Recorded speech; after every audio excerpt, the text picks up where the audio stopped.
मानसिक दिवालियापन है, पागलपन है।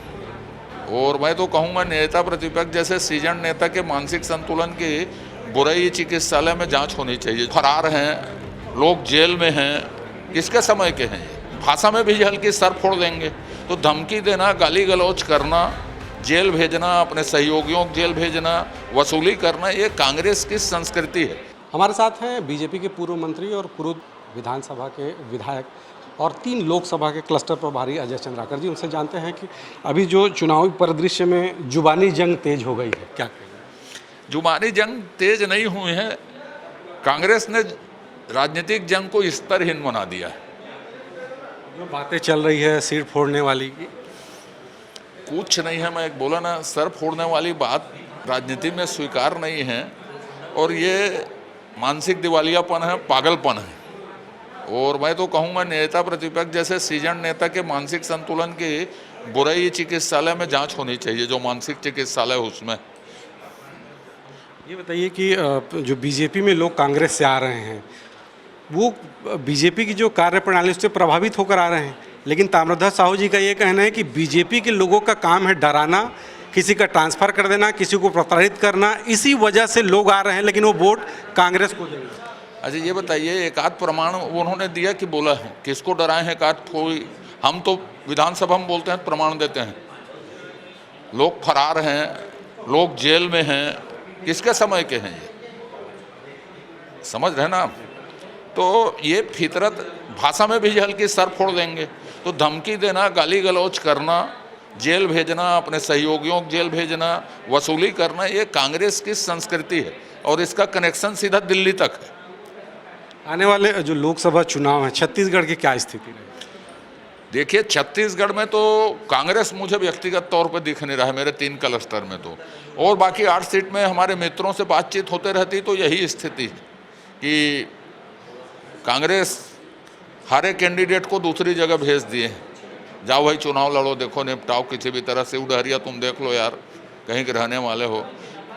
ताम्रध्वज साहू निपटे तो इधर भेज दिया, जाओ भाई बुढ़ापे में शौक पूरा कर लो करके। वैसे ही स्थिति है। ये बातें बीजेपी में भी कही गई है कि भागम भाग शुरू हो गया है। किसी को दुर्ग से महासमुंद भेजा जा रहा है, किसी को बिलासपुर भेजा जा रहा है, किसी को अन्य अंतर जगह भेजा जा रहा है। देखिए, लोकसभा में सब जगह लड़ सकते हैं, ये बात से मैं स्वीकार करता हूँ।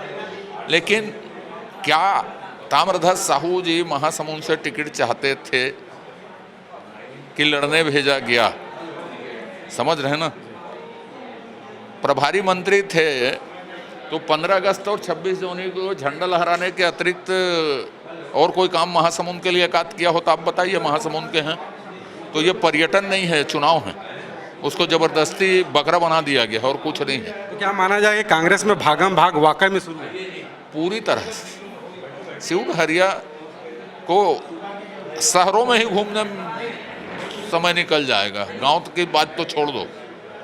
और जातिवाद के भरोसे चुनाव नहीं होता। ये लोग गलत तरीके से चुनाव को ले जाने की कोशिश कर रहे हैं। चुनाव तो राष्ट्रवाद में हो रहा है, भारत माता के लिए हो रहा है। समझ रहे हैं ना? गांधी परिवार और कांग्रेस कहीं नक्शे में नहीं है। उनके पास चुनाव का कोई नैरेटिव नहीं है मोदी जी के सर फोड़ने के, गाली बकने के सिवाय। देखिए, चुनाव के बाद जब भी रिजल्ट आता है विपक्ष की दल है वो ईवीएम पर सवाल करता है। कल ताम्रध्वज साहू जी भी यही बोले कि रिजल्ट देख के लगता है कि ईवीएम में गड़बड़ी होती है। तो उनको बताना चाहिए कि हिमाचल में ईवीएम गड़बड़ था कि नहीं था, कर्नाटक में था कि नहीं था। अभी लेटेस्ट चुनाव तेलंगाना में हुए, रेवंत रेड्डी जी कांग्रेस के मुख्यमंत्री बने, वहाँ ईवीएम सही था गलत था। 1904 में जब कांग्रेस जीती, ईवीएम सभी बूथ में पहली बार ईवीएम का इस्तेमाल किया गया। तो उस समय कांग्रेस 10 साल सत्ता में रही, यूपीए 10 साल सत्ता में रही, तो ईवीएम गड़बड़ था क्या, ये उनको बताना चाहिए कि हारती उसी समय ईवीएम गड़बड़ रहता है और जीतते समय ईवीएम सही रहता है। ये अभिमत कांग्रेस को बड़ा क्लियर कट स्टैंड लेके बताना चाहिए। तो ये बताइए कि छत्तीसगढ़ की बात करें तो 11 लोकसभा सीट में कितने लोकसभा सीट आपको अनुमान है कि हम जीत रहे हैं? हम लोग अटल जी के सपनों को साकार करना चाहते हैं। छत्तीसगढ़ बनाते समय अटल जी ने कहा था, आप मुझे 11 सीट दीजिए, मैं आपको छत्तीसगढ़ दूंगा। हम लोग कभी उनको पूरा 11 सीट नहीं दे पाए। अब यही काम मोदी जी कर रहे हैं। अटल जी के सपनों को साकार करने के लिए। और छत्तीसगढ़ वाले अभी प्रतिबद्ध है कि 11 फूल मोदी जी को देना चाहिए इस बार। अटल जी ने छत्तीसगढ़ बनाया था तो एक भाव है कि छत्तीसगढ़ के बदलते स्वरूप को देख के, गारंटी को देख के कि 11 पुष्प इस बार देंगे करके।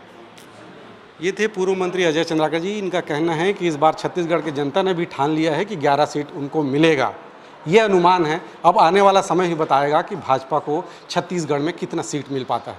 महासमुंद से कैमरा पर्सन दयानंद के साथ अरविंद यादव, छत्तीसगढ़ तक।